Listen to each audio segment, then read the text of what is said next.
வணக்கம் நேயர்களே. மெகா தொலைக்காட்சியின் அர்த்தமுள்ள 4 வரிகள் நிகழ்ச்சியோடு இணைந்திருக்கின்றீர்கள்.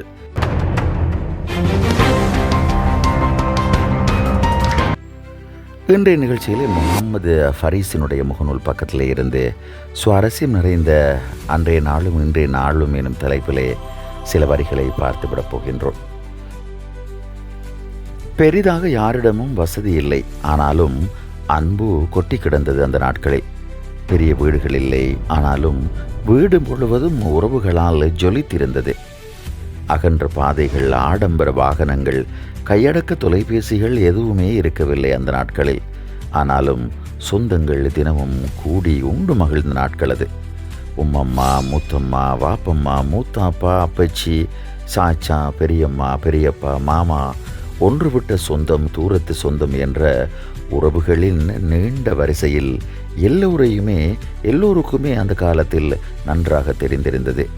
குடும்பத்தில் யாருக்கும் திருமணம் என்றால் அத்தனை உறவுகளும் மொத்தமாய் ஒன்றாய் சங்கமித்து எல்லோரும் சேர்ந்தது, ஆக்கியது, காய்ச்சியது, உண்டது, மகிழ்ந்தது அத்தனையுமே எங்களுக்கு ஆனந்தம் தந்தது. ஆனால் இவை அத்தனையும் எதிர்மறையாய் நடக்கிறது. நவீன குடும்பங்களாய் மாறிப்போய் நம் சமூகம் இன்று தத்தளித்து கொண்டிருக்கிறதே. வீதியோடு ஒட்டிய வீடுகள், உயர்ந்த மதில்கள், முழுமையாய் மூடிய கதவுகள், பெல் அடித்தால்தான் திறப்பதற்கு அனுமதி. வீட்டில் எல்லோரும் இருந்தாலும் ஒவ்வொருவரும் தனிமையிலே மொபைல் ஃபோன் உற்ற நண்பனாகி அமைதியாய் போன வீடுகளாகி இருக்கிறது.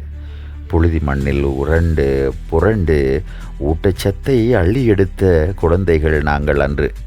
மாபிள் தரையிலே கவனமாய் வளர்ந்த ஆரோக்கியமே இல்லாத குழந்தைகளாய் இன்று சமூகத்திலே பரிணமித்திருக்கிறது. ஆசிரியர்களை கண்டு அந்த நாட்களிலே நாங்களெல்லாம் பயந்தோம்.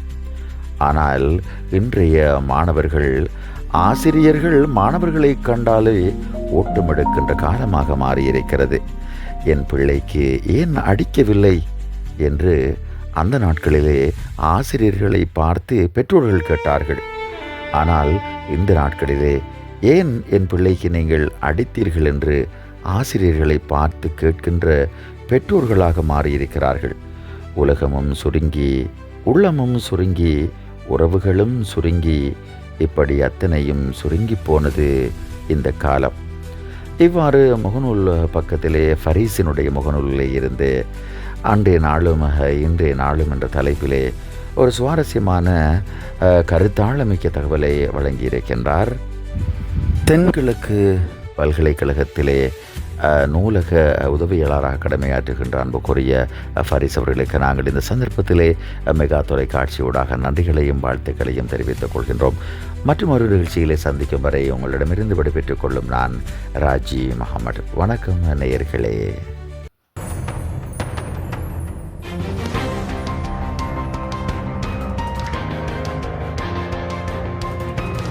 மெகா தொலைக்காட்சி என்றும் உங்களோடு.